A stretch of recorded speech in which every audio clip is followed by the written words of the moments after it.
Department of International Relations and Cooperation, or DIRCO, says South Africa is being punished rather than lauded for detecting the new COVID-19 variant, Omicron. Now, this week, the Department of Health announced that through advanced genomic sequencing, the country's leading scientific minds were able to detect this new variant of concern, largely prevalent within the Gauteng province. But since the announcement, travel bans against South Africa and other African countries have been instituted by the US, the UK, Canada, Brazil, Saudi Arabia, Brazil, and even Mauritius. Now, to discuss further, we're joined via Zoom by Tshifhiwa Tshivhengwa, Tourism Business Council of South Africa CEO. Tshifhiwa, very good afternoon. Thank you very much for joining us here today on SA Today. Thank you very much, and good afternoon to you and your viewers. Tshifhiwa, again, obviously it's unprecedented times, but we're just looking at the timing of this ban. I mean, is the ban justified considering the fact that little is known about this Omicron variant as we speak? Well, we have been saying that the way we announce, the variant that we discovered here in South Africa didn't help the situation because we didn't provide context in terms of the timelines of what we're going to be doing, after we discover this variant. It's only yesterday that we provided some context and ensured that, those that are, here in the country and overseas can understand what we're doing about that. But it doesn't help. The bans are there. We are currently in a situation where it's a free fall. Every country in the world is announcing that they don't desire anyone who's coming from the Southern Africa region, and especially South Africa being the hub of the region. So we are in a situation where it's a free fall. The only thing that we need to do is to protect the domestic market. We do have healthy bookings that are coming through to December and January. We need to protect those. And, I've heard of the talks of, possible, bans that may be, imposed here at home. And we need to avoid those at all costs because this is the only market that we have left. And there's nothing else that we can get from the international market. So it's devastation across the board. It's millions and millions of rands that have been lost. And if we don't manage this situation closely and we get leadership from the top, we will continue to bleed.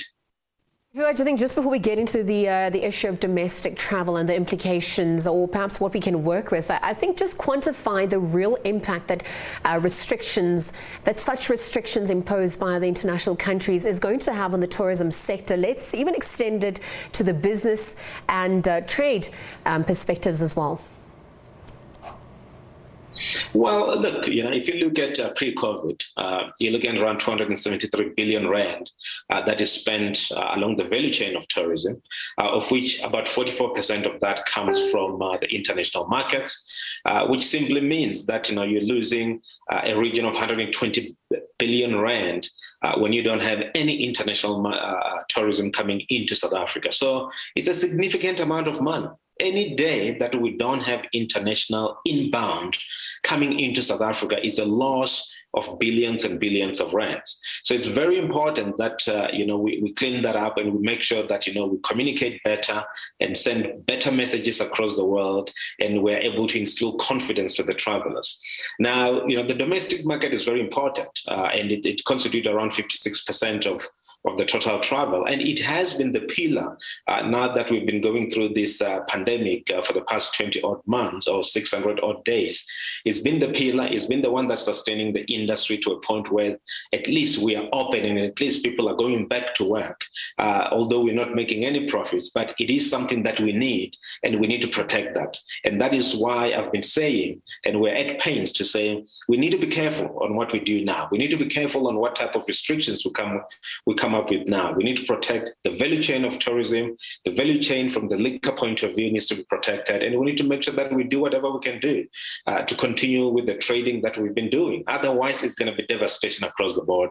There's going to be a bloodbath in terms of job losses, and who knows what's going to happen to small businesses? Who knows what's going to happen to informal sector of the tourism industry?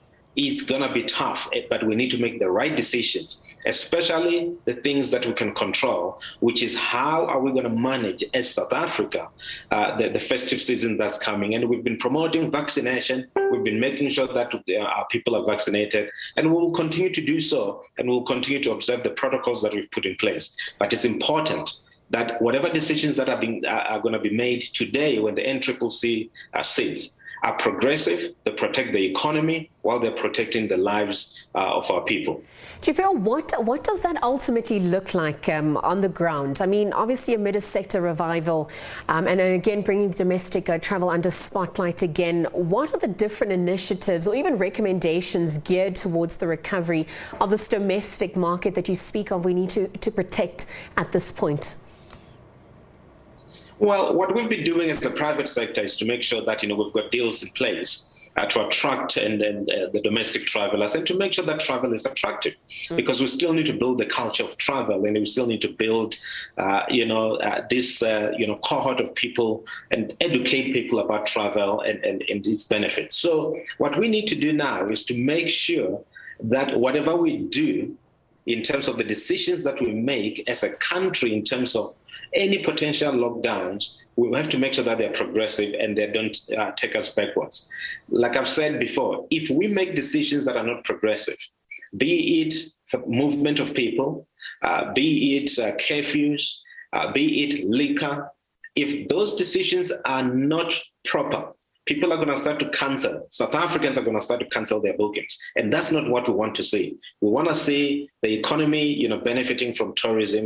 We want to see, people moving around and supporting us and making sure that people maintain their jobs and their livelihood. So the recovery of tourism starts with us. And that is why domestic travel has been the pillar, and we've been pushing that for quite a number of months. International travel is a cherry on top. We need it. We need the dollars that comes from overseas. It's a significant amount of money, 120 billion pre-COVID.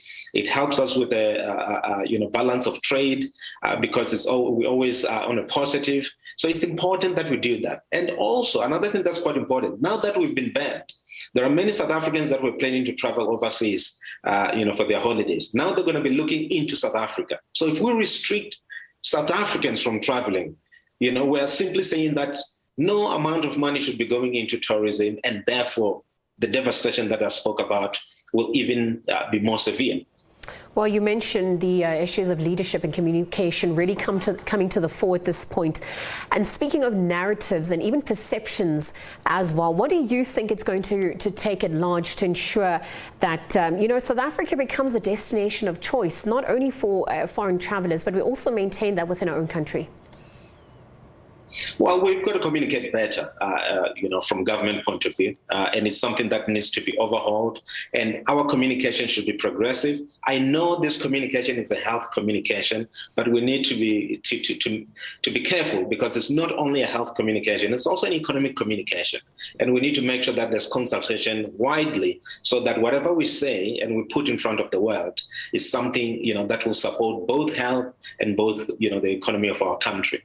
So for us going forward, in terms of how do we position ourselves as a destination, it's going to be an uphill battle because this is the second time we've been stigmatized. When we discovered, or when our scientists discovered that the beta variant, it was called the South African variant.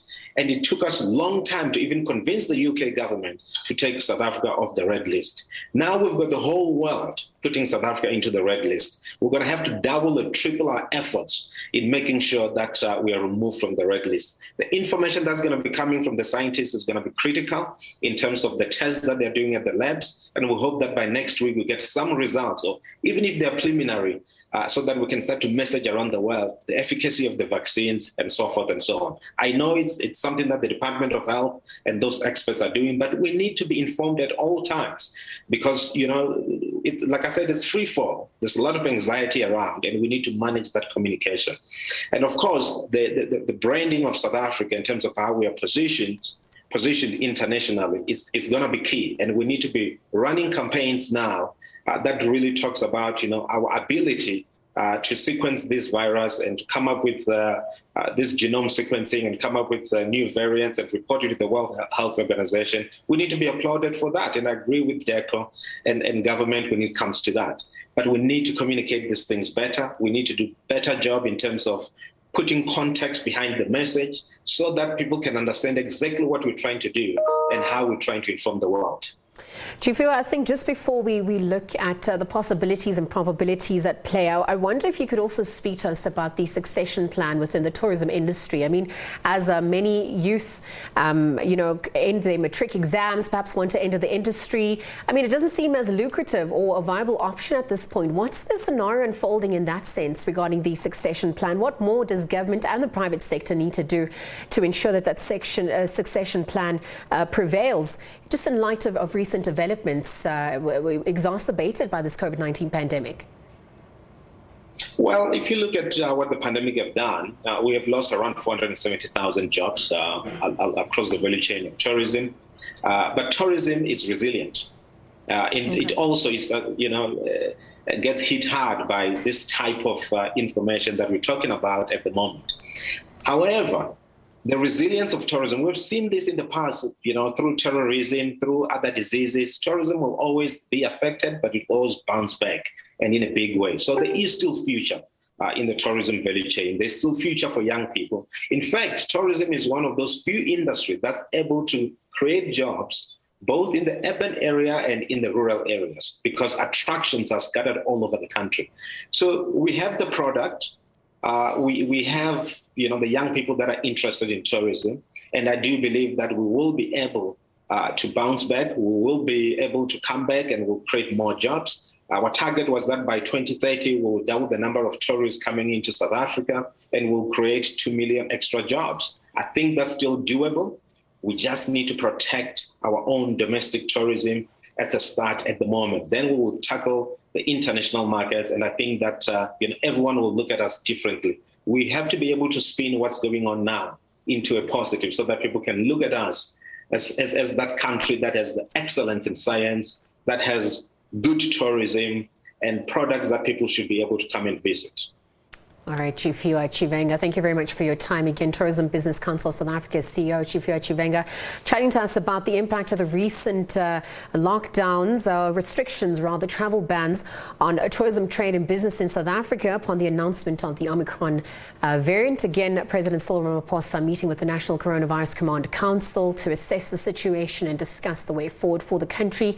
Again, a developing story. We'll continue to bring you more updates as it unfolds.